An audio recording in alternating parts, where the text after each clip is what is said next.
Hey everyone, it's Jim and Charles from Mellow Amps, and it's time to do just the final little bits. So go ahead and grab your cover and check to see what the best face is, if there's, and go ahead and grab a number 1 Phillips. You want to be careful here. It's easy to slip off and scratch that aluminum. Actually, I'm going to start these with my bare fingers.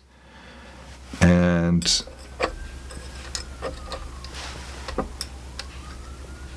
yeah, just get the threads started. And then go ahead, notice how I'm not using a screwdriver, I'm just using the bit. And then you're just going to snug them down. You don't need to torque these on hard. In fact, you don't want to, because it's just a bit of aluminum thread, so you will strip it out. I wonder how many times we've said that in this series. Yeah. All right, so go ahead and get the rest of them on here, and we'll see you back here and get the knob installed. Okay, it's time to get the knob on. Now go ahead and turn the volume pot counterclockwise. See how the slot is actually aimed at the lowest volume point? And you don't need to hold it like I am right now. This is just for the camera. Yeah, so go ahead. Let me just wipe that off. We're going to do a cleanup in a minute, so don't worry if you got some fingerprint smudges. So go ahead and line up the little dot with the lowest volume and grab an M2 hex and just snug it. A little to the right. Just snug it down, and there we go. And let's just check it, and let's just go all the way around, and whoa, I got it on the first try. Excellent. Okay. And we've got one last job to do here, putting the bottom on. We'll be back in a second.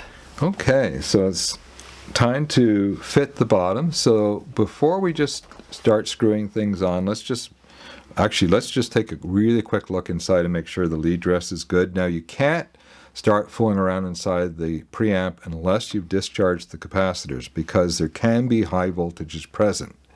Now we've removed the tubes, and we're just going to fit it. Now all the corners will be really close to bang on. So just take a look and see how these are. Now Charles has a method to help you line them up. And I'll show you what to do if it just won't work. You're going to have to come in here, discharge the capacitors, and you're just going to bend the brass standoffs a little tiny bit, but it'll be really easy to break the standoff, because they are just brass, and brass is one of those brittle metals. So let's try Charles's method first. Okay. So ideally what you want to do is sort of identify your problem points. So if you have it lined up and you can see that you have standoffs visible, that means we're pretty close on most of these here. Now we don't see much of one over here, so this is going to be our worst culprit. So I'm going to take one of the M3x8s and I'm going to move this so that we are actually lined up. Then I'm going to get it started. We're just going to put it on with the driver here. We're not going to tighten it down. We're just going to get it started. Yep. And then I'm going to move it around and try and find the next likely culprit here. So now you might find that this is an easy job with a helper. Yeah, so I'm holding it in place here. And Dad's going to get these in one at a time. Okay, that's good. Notice how I'm putting them on very, very loose. So why don't we get this guy up here? This one's a little bit of a troublemaker. This is a little bit fussy, but once you sort of get the hang of it, it really isn't that difficult. Doesn't take long at all. Okay, let's do the middle one. I know everybody's actually really keen to get that first crack on. So there we go. And that. But we're almost done, and this is not the time to race through things. Just take your time and do things properly. And let's get there. See, it's not that difficult. And last two in the middle there. Now what this is going to do is it's going to unify the chassis from the top all the way through to the bottom. And all of these screws are connected to the ground, to the safety ground return path. So they're nice and they're going to be nice and safe. Now we're going to do the corners. Okay. So, same thing with the other screws. We're going to pull them into place.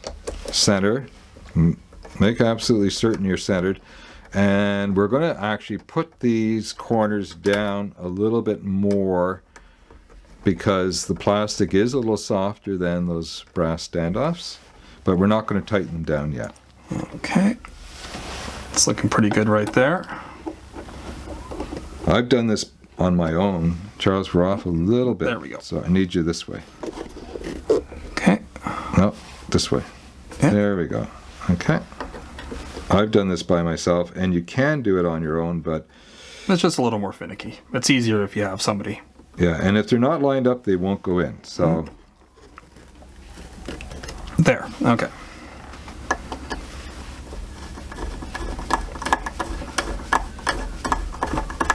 yeah, we're getting there. We're down to 2 fasteners. All right. I'm just going to turn it around here so we can get easier access to them.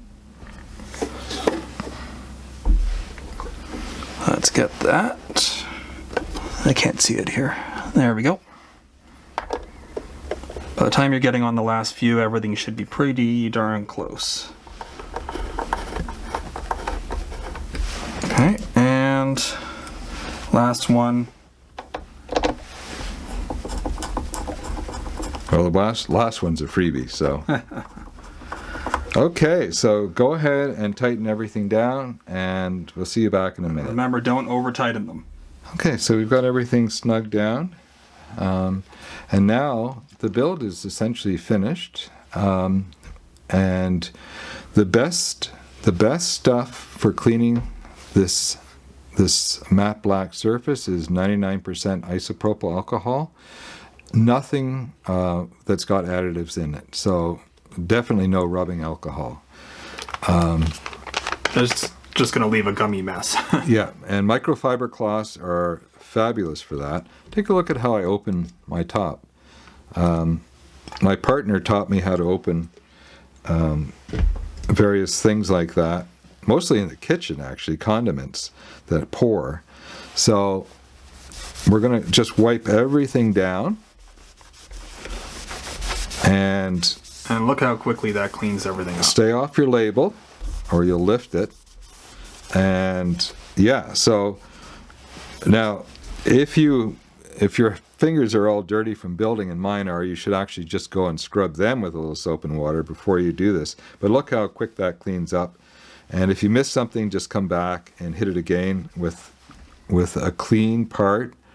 Once you've used a portion to do some cleaning, it will actually be contaminated. So switch over, fold it like this, and refold it until you get to a clean part. And just work your way around the amplifier and tidy it up and make it look like $1,000,000. Okay.